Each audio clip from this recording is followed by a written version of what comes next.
This video is brought to you by Granger Warranty, your #1 online source for factory-backed extended warranties in the country. 3, 2, 1, go! Started the timer. I reset my trip meter. We're full throttle. You tell me when we get to 60. Okay, we're at 50. Struggling a little bit. And we're still going. Now.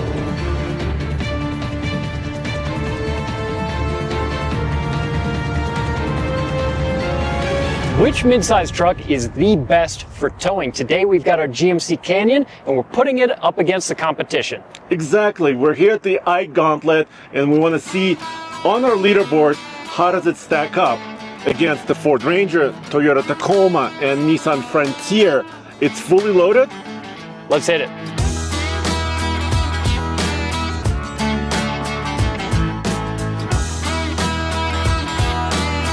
We've been running the Ike Gauntlet, the world's toughest towing test, for over 12 years. And as far as midsize off-road pickup trucks are concerned, here's how the latest stack up on the Ike. In third position is the Nissan Frontier Pro 4X. In second spot is the new Toyota Tacoma TRD Off-Road. And in the first position right now is Ford Ranger Raptor. We'll explain the point system in a second, but I really want to see how this brand new GMC Canyon AT4X stacks up. So the first thing we do on an Ike Gauntlet is we go down the mountain, right? That's right, because that is one of the toughest challenges that we put trucks through on the Ike, seeing how many brake applications it takes on this 7-mile, 7% grade downhill stretch to keep within the speed limit. Exactly, and every time I have to use my brakes, so we don't want to go over the speed limit, which is 60 miles an hour. Yep. We're going to subtract a point. And the best score you could get, like we said, is 25 points, 0 brake applications. But every time we touch the brakes, have to subtract 1. Exactly, and this is a hugely important part of the test. Some people reach out to us at times and ask why it matters. Do you want to explain the importance of counting brake applications? Yeah, well, this 8-mile stretch of highway has 2 runaway truck ramps, and that's for a reason, because if you overcook your brakes, for example, your tow haul mode is not working properly, or maybe you just forgot and you're speeding a little bit with a trailer, it could become very dangerous very fast. Exactly, so we like to see how the powertrain performs at slowing down the truck and trailer combination. So that was our first brake application. Yes, so came out of the tunnel at 50 miles an hour like always. Let me go to a different gauge cluster here. And that was our first brake application. Tow haul mode is enabled, you can see it right there. And what I want to see is, ooh, this is the second already. Yeah, and I'm not noticing so far a whole lot of grade shifting. There, it did again. It downshifted again. So downshifted a little bit. We're around 3,000 RPM. That's helping slow us down a bit, but this is a 4-cylinder, 2.7. It's not tons and tons of displacement. And it's maybe not a direct one-to-one correlation between engine displacement and engine braking capability, but it definitely has an impact. But you know what? That Ford Ranger that we talked about, the Ranger Raptor, had 4 brake applications. It did have a higher displacement V6, but that was a 3-liter. This is pretty near the maximum that this truck is rated to tow. We're towing 5,500 pounds basically, and that's the rating of this truck. And I let go at 50 miles an hour just like we did last time. Tow haul mode is enabled. And this is a Ford performance tune that you could also have a dealership do, right? Exactly. So this is approved by Ford. This is not some other third party. Now, here's our first brake application. Let's see how it does downshifting and giving us some engine braking. It did downshift, 4,000 RPM. It's done. Yeah, that's it. We're starting to flatten out here. So that's 4 brake applications. Wow. Which is a really impressive number for any mid-sized truck. Already, that's our 3rd brake application. Yeah. So we'll see how it continues to perform as we get further down the hill. The other question that we get a lot, and there is an answer to it, is why don't we manually downshift the trucks? That's a great question.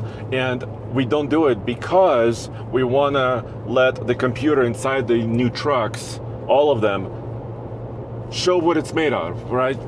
It will be easy for you or I to downshift it manually and really redline the engine, but that's not what it's about. Exactly, and our job is not to make the test easier for trucks, it's to see how the trucks perform on their own. That was number 4, right? Yep. So far we've already matched the amount of brake applications that the Ranger Raptor had, and we're just getting started. Exactly. And by the way, we'll be monitoring all the temperatures, so transmission temp, oil pressure, and oil temperature. We actually have some good data here in the center display, but this is going to be more vital on the way up, right? That's true, but I love the fact that GM does give you a decent amount of information that you can monitor, an actual numeric value for a lot of the fluid temperatures in here, which are important things to monitor when you're towing in general, but especially when you're towing under as extreme of circumstances as this stretch of highway. Exactly. That was number 5. 5 brake applications so far. The Frontier Pro 4X, which is another comparable truck in this category of midsize, had 7 brake applications. This is the updated Frontier. They've made a few adjustments. It is a pretty minor update, but one of the adjustments that they've made is to the tow haul mode. Yes, and also they increased the towing capacity to 7,150. But the V6, now no turbos, right? Yep. And the 9-speed are here. Yeah, exactly. So it's a good old school powertrain, naturally aspirated V6, but the 9-speed is going to be good to tow with, and it'll be interesting to see if some of the updates make any major difference in how this performs here on the Ike. Wow, it's bright out here. There we go. Official 7 brake applications. Yeah, which, again, is not going to be up there with the greatest trucks that we've ever tested, but it is a big improvement, a notable improvement from 10 brake applications. Another thing that I see that people bring up quite a bit, and this is six brake applications here, I've seen a lot of people ask why so often do we do towing tests with off-road specs of trucks? Well, it's kind of one of the more popular segments in each category, right? Yeah. So if you look at midsize like this, or a half-ton, or even heavy-duty trucks, and I think Raptor, the original F-150 Raptor, kind of started all of this, where a lot of manufacturers now focusing on a little bit more off-road scale. By the way, it downshifted me again. It's getting a little bit more aggressive, but nonetheless, whoa, look at that. Oh, dust kind devil. of a dust devil. Yeah, we've got some pretty serious wind here, so it's nice that we've got not a box trailer, because we'd be getting pushed around quite a bit more, especially with a smaller truck. And that was 7 brake applications just then. I think it's a valid point to bring up, because there are trucks that are spec'd better for towing than what we're driving now. This AT4X has a lower tow rating than other versions of the GMC Canyon, so it's a fair enough point, but this is still a pickup truck. It's still rated to tow a trailer, so we want to see how effectively it does that, because it's one of the many use cases for this truck. And the reason that we buy trucks like this is because we live here in Colorado, and towing is not all we need to do. When we buy a truck like this, we buy it because we want to use it for as many different things as possible, and that includes going off-road, because we've got tons of really good trails here. And that was number 8. Number brake 8. application. Okay. So we're now also beyond what the Frontier did, which is another V6, actually the biggest displacement of everything that we're talking about today. And also the segment leader, the Tacoma in TRD Off-Road form, had 6 brake applications. As soon as I cross over to 61 miles per hour, I'll have to apply the brakes, and there you go, first one. Okay, 1 brake controller. Oh, downshifted twice. Oh, good. That's good. And it's 8-speed. It was 6-speed before, right? Yeah. So everything's better on this. This should really prove out to be quite an improvement. Right, and we're maxed out. This is another one? Oh, don't tell me. We're at 6. 6. And we're almost leveled out here. We're getting close. We're almost done. Very close. And I hope it stays there. You got cleared out under 4. There. We're leveled out. Okay, 6. 6 brake applications. So far, Canyon's not performing as well as we would hope. Not super great, but I am at around 4,500 RPM, so I think she's almost giving me all she's got. That's true. It's doing as much as it possibly can because we're revved out pretty Yeah, high, so it's downshifted. Yeah, sorry, that's number 9, correct? Yep. So there's going to be a bit of a deduction for the amount of brake applications that we're seeing. Yeah, and by the way, we usually talk a little bit about handling and suspension on the way down because it's kind of a good time to talk about this. Yeah. And stability is really great. Like, I'm not feeling any trailer sway whatsoever here. The ride is a little bit harsher, though, than some other trucks that we've tested. That's true, and part of that could come down to the fact that we don't have a ton of load on this trailer that is otherwise designed for quite a bit of weight. And this is our 10th brake application. So our trailer is definitely bouncing around quite a bit. I think we're feeling some of that in the truck as well. Yeah. But it's definitely a little bit of a stiff ride going down the highway. Versus some of the other trucks we've tested with similar loads, actually. This stretch of I-70 in the Colorado Rocky Mountains is one of the most dangerous pieces of highway in the country. And safety is number one, which is why we're using this height adjustable WaySafe hitch. And we're properly loaded because I checked and we're at about 10% of the total trailer weight right here on the hitch. I adjusted the height so the truck and trailer are level. We're using all the right tools to make it safe. Check out waysafe.com/TFL in the link in the description below. The trailer we're pulling today is our Big Tex steel trailer, weighs about 3,000 pounds, and with this fully enclosed Kawasaki Ridge side-by-side over top of it, our total weight is right around 6,000, which is exactly, as luck would have it, what our GMC Canyon is rated to tow. At 1,275 pounds, this AT4X is kind of in the mid-pack as far as payload ratings are concerned for mid-size trucks. It's better than the Tacoma and most Frontiers, but it's not quite as high as that Ranger Raptor. Still a good number, though, for a truck that's got quite a bit of underbody protection, rock sliders, and an off-road suspension that's not designed necessarily to carry as much weight. Exactly, but funny enough, it's kind of level sitting. You know, that Raptor, the Ranger, was squatting down a bit, and this truck is not. Looks good. This is a nail-biter moment because we're at the end of the decline. I have to hit it again. You got to do it. So this is pretty much, like you said, the end of the steep portion of this stretch of highway. And that was the number 11. Yeah. I think we're done because it's kind of leveling off right now. Yeah. So 11 brake applications, not an awesome number. No. Of everything that we're comparing against today, that is the worst of them. But we've still got quite a bit of testing left to do. Yeah, there is 3 items on the way up the mountain: acceleration, time up the mountain, total time, and also fuel efficiency on the way up. So this Canyon can still redeem itself. It's true. Pickup trucks are getting more expensive these days, and if you financed one of these trucks for the long term, or you just want to keep it for the long haul, consider GrangerWarranty.com. See the link in the description below. You can save some money, on average about $1,000. It's factory-backed extended warranty. You can be sure your vehicle, your truck or your car is serviced at a certified location with OEM quality parts, so you can be covered for the long haul. All right, dude, are you ready to take this high output Turbo Max up the mountain? This is what I've been waiting for. We're gonna start out at 35 miles per hour, which is the speed on the on-ramp. And as soon as we cross this threshold. Ready? 3, 2, 1, go! Started the timer. I reset my trip meter. We're full throttle. You tell me when we get to 60. Okay, we're at 50.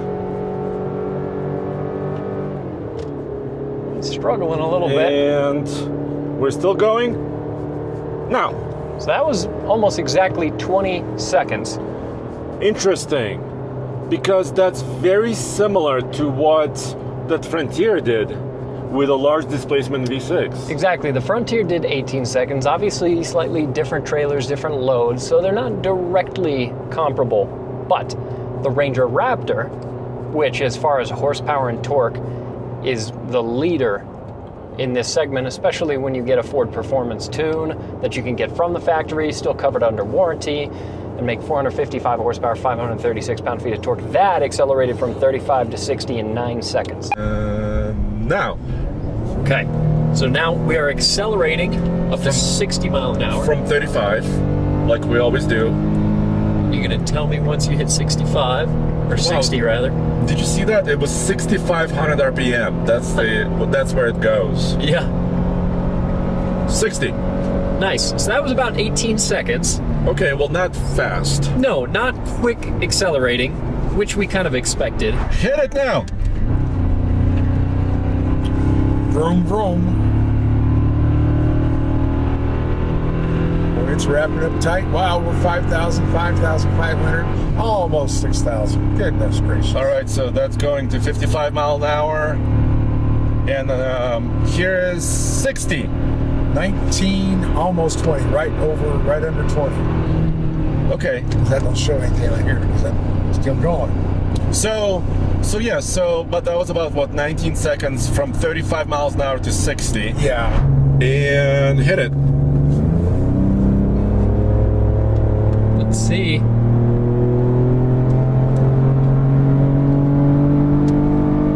Ooh, yeah, so that was around 9 seconds, if not maybe even just under.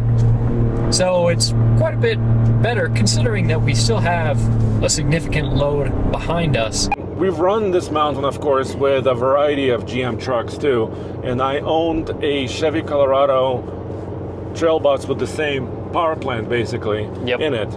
And the whole character of this engine, it's good, but it's not like a racing engine, right? I mean, it's okay. And 310 horsepower, 430 pound-feet of torque is a good solid number. And I love the fact that we've got an 8-speed. Yep. The Ranger Raptor does have a 10-speed, which is kind of nice. Yeah. When you're towing, especially on some of these steep grades, just more ratios to choose from. But 8 speeds is plenty. Yeah, so let's see how it does. So I reset my trip meter. So I gotta tell you, we do have a 25 point at stake for that acceleration, and we didn't do that hot. So I'm hoping this engine will be more efficient than most of the other trucks we've tested. And also, we have an 8-minute benchmark, right? We have to maintain our speed. So the timer is still going. We'll see if we get up to the tunnel within the span of 8 minutes. It's looking good for us so far because we're able to maintain the speed limit. Now, when we were driving out here to the Ike, before we started rolling cameras, I was behind the wheel and there were quite a few sections, steep uphill portions of the drive on I-70 to get here, where I had to be full foot to the floor in order to maintain the speed limit. So this load at some of these elevations and the grades we're looking at are about as much as this powertrain can maintain speed with. Especially with 6,000 pounds behind it, right? Yeah. Andre, for power, our Canyon Pumpkin has a 2.7 liter 4-cylinder, which doesn't sound that substantial, but the power output and the torque is. Well, it's the high output engine that they've been using in most of their midsize trucks now, and they called it Turbo Max, which I love that name because there's a Duramax diesel and there's a Turbo Max gasoline. 310 horsepower and 430 pound-feet of torque made it to an 8-speed. But the horsepower number seems a little bit lowish for a turbocharged engine, right? It seems low maybe compared to the Ranger Raptor, but that, for a midsize truck, is still a pretty good output. I gotta tell you, dude, so I set my cruise control. Sometimes I do that on these runs when I feel like the engine has plenty of power.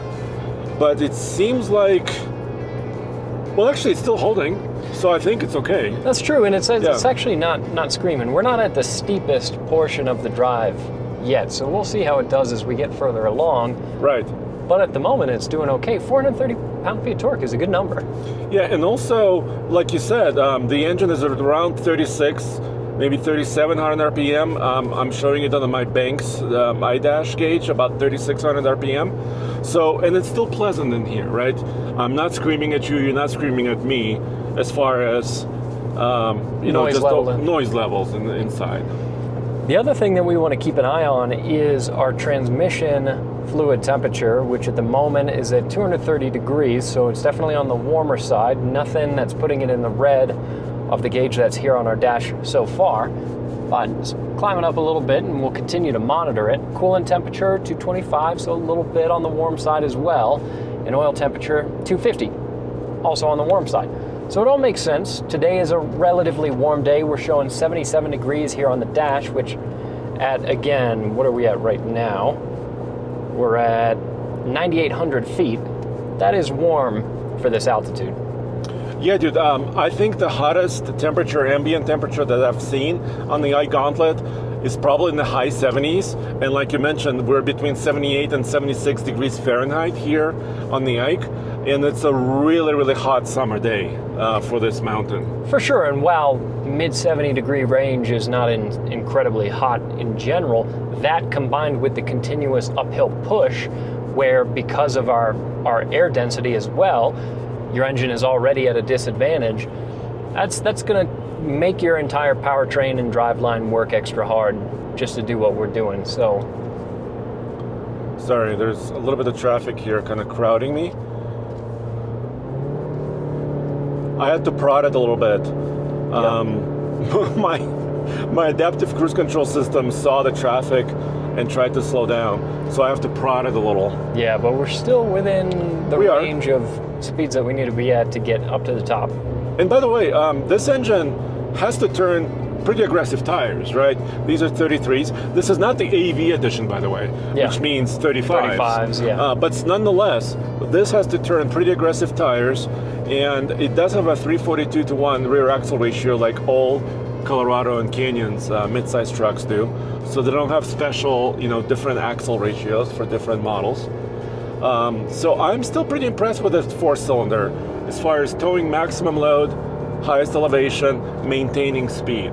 Yeah, it's definitely doing it. There are times where you have to ask about 80, 90, even 100% of what it has to give, but there hasn't been any point either on the Ike as we've been filming or on our drive to get to the Ike where it felt like this powertrain was inadequate or unable to maintain highway speeds, go with the flow of traffic, and do what it needed to do.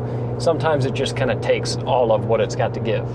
Yeah, and if I had a comment for General Motors, we mentioned the Ford with the Ford Performance factory tune on their Raptor Ranger.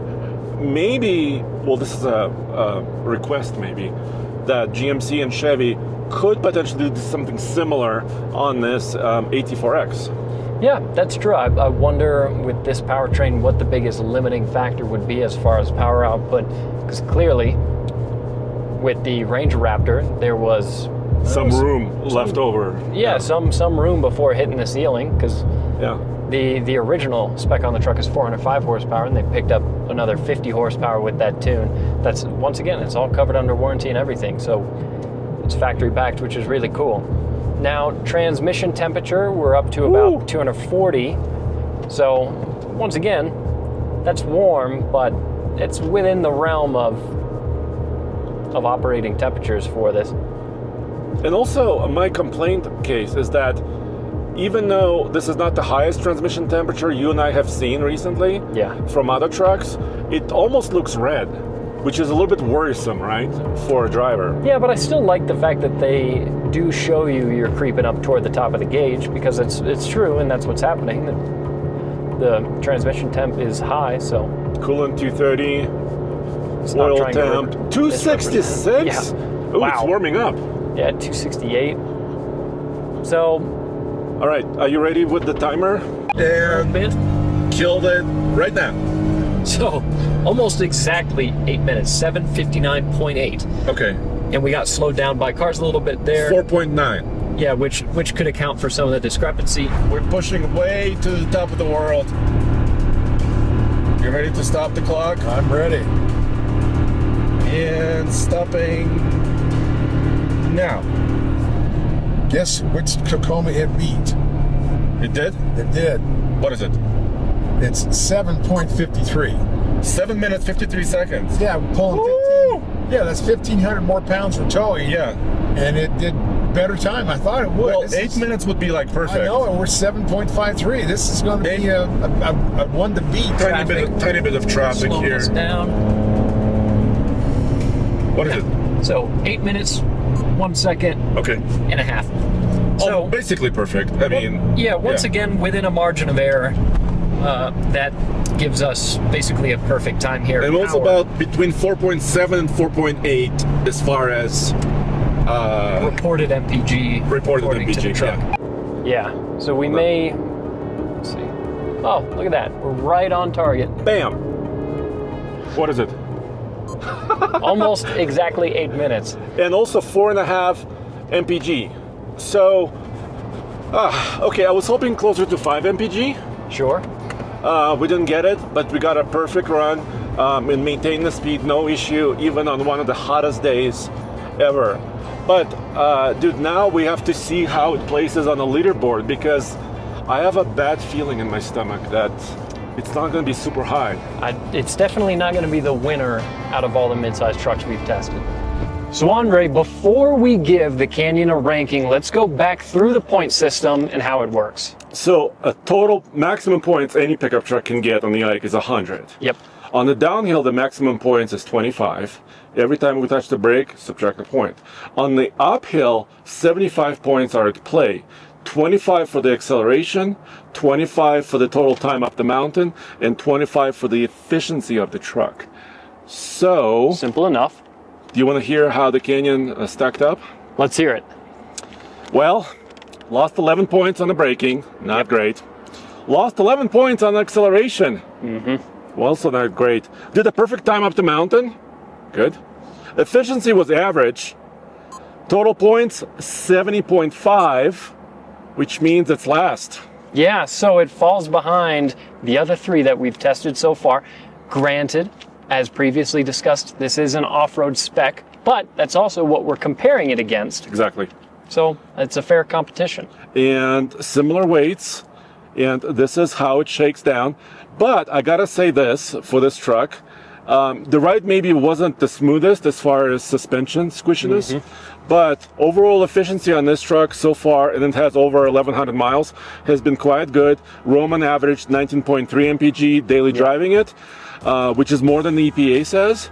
So overall, so far this truck is doing okay. This Canyon also costs a very similar amount to our Ranger Raptor that we used to own, $57,000. That's a really funny number because it's almost identical to that. It is, and there's also a caveat to the Ranger Raptor, which is that it scored really well towing its maximum, but its maximum is 5,500 pounds. So its maximum is less than our Canyon. So you gotta just put it into the perspective there. Exactly. Well, let us know what you think in the comments below. I was really hoping the Canyon would be better, Yeah, but it still did all right. so, and check us out at oldtfl.com, where all of our channels and our podcasts are in one place for you to check out. Thanks for watching.